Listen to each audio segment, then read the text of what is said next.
Alright guys, now that we're done with all the boring sanitizing and cleaning, we can go ahead and get to the good stuff, making the beer. Now the first part I want to talk to you guys about is preparing the yeast. Now this is actually one of the most debated topics among the brewing community, how exactly to prepare the yeast, what kind of yeast to use, and I can talk to you guys about probably like an hour or two about yeast and not even run out of material, but let me just go ahead and give you the basics right now. So yeast comes in one of two main categories, liquid yeast and dry yeast. Now we're going to be using dry yeast in this tutorial because that's what came with our recipe, but I'll talk to you guys about liquid yeast real quick. Usually whenever you have liquid yeast, you want to let it sit in your refrigerator until the day that you brew. Now before you brew it, you want to take it out and let it sit for a few hours, and some liquid yeast are actually called smack packs.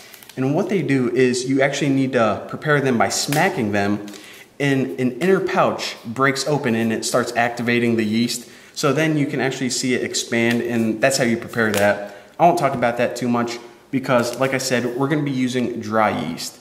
Now, dry yeast is really easy, and that's why I wanted to have this recipe, because this is actually a really simple recipe.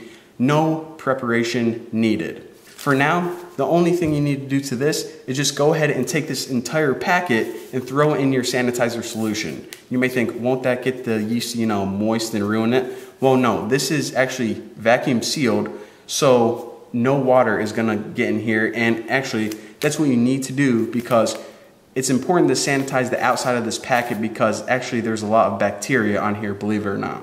So go ahead and throw this into sanitizer, and once you do that, you're ready to move on to the next step.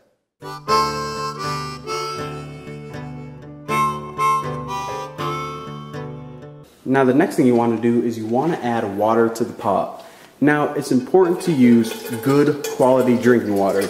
A lot of people just use water from their sink or their hose at their house, but I like to go ahead and get water from the store because I know that's very pure. You can go ahead and use water from your house, but if it smells like sulfur or anything, then you probably don't want to use it. As a general rule, and you hear this a lot, good water equals good beer. Now go ahead and add about 2.5 gallons to the pot, and don't worry if you add a little less or a little more, because eventually we're going to be bringing it up to 5 gallons. So even if you add a little under or over 2.5 gallons, then the ending result is going to be the same, since what this is going to do is we're basically going to mix all of our ingredients in here, and then we're going to be adding more water to bring it up to 5. So again, like I said, if you accidentally add a little less or more, don't worry, your ending outcome is going to be the same no matter what. Now the next thing you need to do is go ahead, turn on your stove, and bring your water to a boil. Now we don't start adding any of the ingredients until the water is actually at a boiling temperature. So go ahead and grab a beer and wait, and actually while we are waiting for this to boil, we can also prepare a couple things. So come with me and check it out.